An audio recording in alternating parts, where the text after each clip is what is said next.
सध्या आपल्याकडे अधिक मासाचा महिना चालला आहे आणि धोंड्याच्या या महिन्यामध्ये जावायला घरी बोलवून त्याला गोडधोड खायला करून त्याच्या अंगावरती सोन्याचे आभूषणं चढवण्याची मोठी प्रथा आणि परंपरा विशेषतः मराठवाड्यामध्ये आणि काही महाराष्ट्रातल्या भागामध्ये आजतागायत सुरू आहे. तुम्ही हे तुमच्या आजूबाजूला बघितलं असेल की सध्या कुठली तरी मुलगी ही माहेरवाशीन आपल्या नवऱ्यासहित आपल्या कुटुंबासहित माहेरला येते आणि आपल्या घरी पाहुणचार घेते. खरं तर धोंड्याच्या या महिन्याचा आणि सध्या होऊ घातलेल्या विधान परिषदेच्या या निवडणुकाचा काही योगायोग नाही आहे, पण एक योगायोग जुळतो आहे आणि तो म्हणजे काय, तर या निवडणुकीमध्ये जावयाऐवजी भाच्यालाच या धोंडे जेवणांचं पाहुणचार जयंत पाटील करतायत का? आपल्या सगळ्याला माहिती आहे की जयंत पाटलांचे भाचे प्राजक्त तनपुरे हे काही दिवसापूर्वी भाजपमध्ये आले आणि त्यांना विधान परिषदेची उमेदवारी जाहीर झाली. ती उमेदवारी अहिल्यानगरच्या विधान परिषद निवडणुकीची आहे. मात्र अहिल्यानगरच्या या उमेदवारीच्या बदल्यात भारतीय जनता पार्टीसोबत सांगली सातारा विधान परिषदेचा समझोता झाला आहे का अशी चर्चा होते आहे की सांगली सातारा विधान परिषद निवडणुकीमध्ये जयंत पाटील स्वतःच्या मुलाला या निवडणुकीत उतरवणार होते.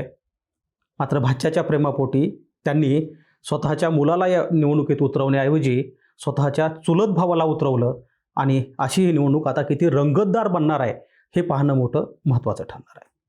नमस्कार, मी गोविंद शेळके आणि तुम्ही बघताय कट टू कट.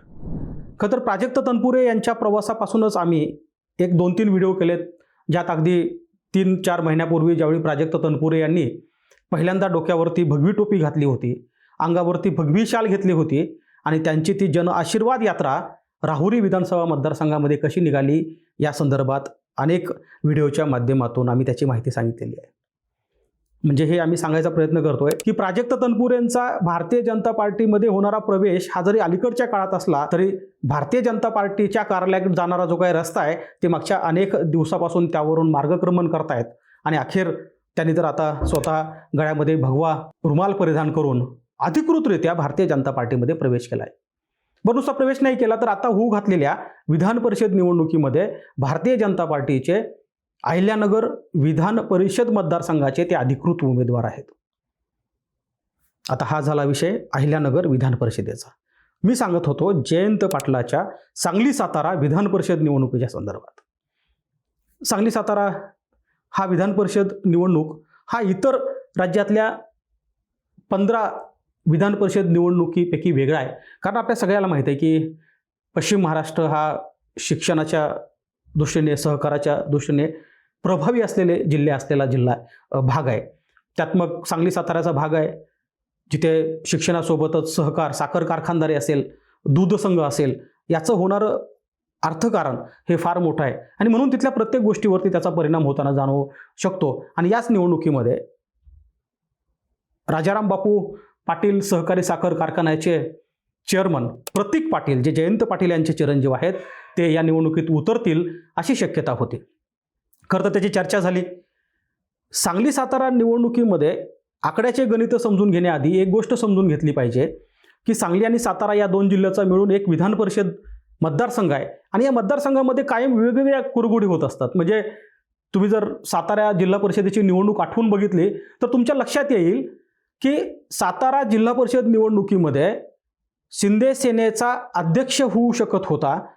इतर नेत्यांना, कार्यकर्त्यांना एकत्रित घेऊन तशी मोठ बांधण्यात आली होती.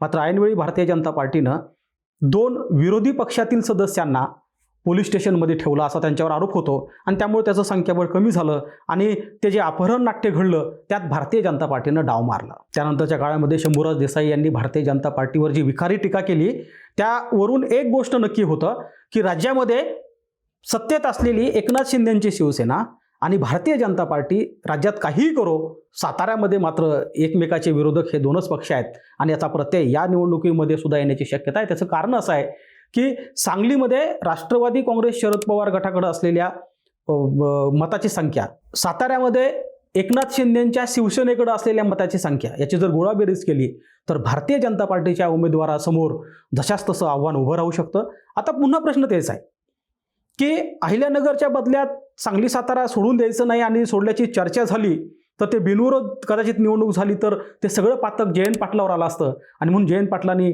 शेवटच्या क्षणी आपलाही उमेदवार दिला. जयंत पाटलांचे चुलत बंधू यांना त्यांनी जे सरचिटणीस आहेत खरं तर राष्ट्रवादी काँग्रेस शरद पवार गटाचे बाळासाहेब पाटील त्यांना या निवडणुकीमध्ये उमेदवारी दिली आहे. आता काँग्रेसकडनं 2 उमेदवार आहेत. शरद पवार गट जयंत पाटलाच्या नेतृत्वाखाली 1 उमेदवार आहे. ही तुल्यबळ निवडणूक कधी आपल्या लक्षात येईल? ज्यावेळेस 4 तारखेनंतर, कारण 4 तारखेला यातले कोणते उमेदवार बाजूला पडतात. पण हे बाजूला पडण्याआधी सांगली सातारामध्ये नेमकं काय होईल हे पाहण्यासाठी आपल्याला एकदा त्या आकडेवारीवर नजर फिरवणं गरजेचं आहे. कारण एकूण 853 म्हणजे सांगली 415 आणि सातारा 438 असे दोन्ही मतं जर धरले तर या मतदारसंघामध्ये एकूण 853 मतं आहेत. आणि त्या मतापैकी अर्थात सगळ्यात मोठा पक्ष आहे तो म्हणजे भारतीय जनता पार्टी, ज्यांच्या स्वतःकडे 314 मतं आहेत. त्या खालोखाल अजित पवारांची राष्ट्रवादी आहे, त्या राष्ट्रवादीकडे जवळपास 205 मतं आहेत. शरद पवारांची राष्ट्रवादी जयंत पाटलाच्या नेतृत्वाखाली काम करते, त्यांच्याकडे जवळपास 119 मतं आहेत.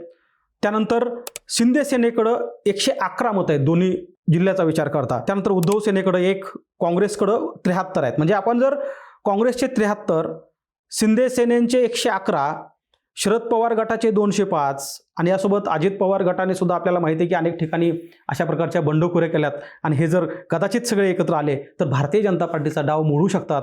कारण आत्ता भारतीय जनता पार्टीकडे स्वतःचे केवळ 314 मतं आहेत. आणि असं झालेलं आहे. स्थानिक पातळीवरच्या अनेक आघाड्यामध्ये राज्यात सोबत असलेल्या पक्षातले अनेक नेते एकमेकाच्या विरोधात उभा टाकलेले आहेत आणि त्यातून अनेक राजकारण घडताना पाहायला मिळत आहे. आता मात्र एक गोष्ट स्पष्ट आहे की सांगली सातारा या विधान परिषद निवडणुकीमध्ये जयंत पाटलांनी जो उमेदवार दिलाय तो बाळासाहेब पाटील हे उमेदवार तुल्यबळ ठरू शकत नाही. 2 काँग्रेसचे जे उमेदवार आहेत ते स्थानिक पातळीवरचे उमेदवार आहेत. आणि आपल्या सगळ्याला माहीत आहे विधान परिषदेची निवडणूक इतर निवडणुकासारखी सोपी नाही. राज्यसभेच्या निवडणुकीमध्ये ज्यावेळी एखाद्या नेत्याला उमेदवारी मिळते त्यानं खासदार होणं ते अगदी सुखकर आहे, किंबहुना अगदी सहज दिल्लीच्या त्या संसदेपर्यंतचा रस्ता क्लिअर झालेला असतो. मात्र विधान परिषदेचं असं नाही आहे. आणि ज्या अर्थी या विधान परिषदा जिथं स्थानिक स्वराज्य संस्थेतील निवडून आलेले नगरसेवक असतील अथवा जिल्हा परिषदेचे सदस्य असतील यांच्या प्रत्येक मताचा हिशोब मांडला जातो आणि फार मोठा घोडेबाजार, फार मोठा व्यवहार या निवडणुकीमध्ये होतो. आणि असं म्हणतात की स्थानिक स्वराज्य संस्थेची ही विधान परिषदेची निवडणूक त्यांचीच आहे जे या निवडणुकीमध्ये पैसे खर्च करू शकतात. आता पुन्हा एकदा प्रश्न तोच आहे की 314 मतं ठेवून असलेल्या भारतीय जनता पार्टीसमोर जरी शिंदे सेना, शरद पवारांची राष्ट्रवादी काँग्रेस या अशा भाजप विरोधी स्थानिक पातळीवरचे पक्ष जरी एकत्र आले तरी कोण या घोड्यावर डाव लावणार, कोण या उमेदवारासाठी खर्च करणार हाही प्रश्न महत्त्वाचा आहे. तूर्त एक मात्र खरं आहे की जे जयंत पाटील, प्राजक्त तनपुरे यांचा भारतीय जनता पार्टीत झालेला प्रवेश हा धक्कादायक आहे असं म्हणतायत. पण कदाचित त्यामागं तिथल्या मतदारसंघाची काही गणितं असतील असं सांगून जयंत पाटलांनी हे सुतोवाच केलं होतं की प्राजक्त तनपुरे यांनी घेतलेला निर्णय जरी धक्कादायक असला तरी ती तिथली ॲडजस्टमेंट आहे. प्रश्न आता इतकाच आहे की प्राजक्त तनपुरे यांना पुढे पाठवून जयंत पाटील हे भारतीय जनता पार्टीचा आपला रस्ता जवळ करतायत का? मामाच्या पक्षप्रवेशाची चर्चा राज्यात मागच्या 1-2 वर्षापासून सुरू असताना भाचा मात्र मामाच्या आधीच भारतीय जनता पार्टीच्या पक्षात जाऊन बसलाय. आता मामा भाच्यानंतर जात आहेत का प्राजक्त तनपुरे यांनी घेतलेला निर्णय आणि जयंत पाटील यांनी स्वतःच्या चुलत भावाला दिलेली उमेदवारी याचा काही संबंध नाही. खरं तर हे सगळं आपल्याला त्यावेळेस कळणार आहे ज्यावेळेस 4 तारखेपर्यंत यातले कोणते उमेदवार रिंगणात राहतात, कोणते उमेदवार बाहेर राहतात, कुठले पक्ष एकत्रितपणे निवडणूक लढतात आणि भारतीय जनता पार्टीचा सामना करण्यासाठी किती पक्ष एकत्र येतात यानंतरच याचा निकाल समोर येईल. मात्र तोपर्यंत चर्चा होतच राहणार की भाच्याच्या बदल्यात जयंत पाटलांनी स्वतःच्या मुलाची उमेदवारी बाजूला सारली आणि भाजपासाठी सांगली साताऱ्याची ही जागा क्लिअर केली. चर्चा होतच राहणार. धन्यवाद.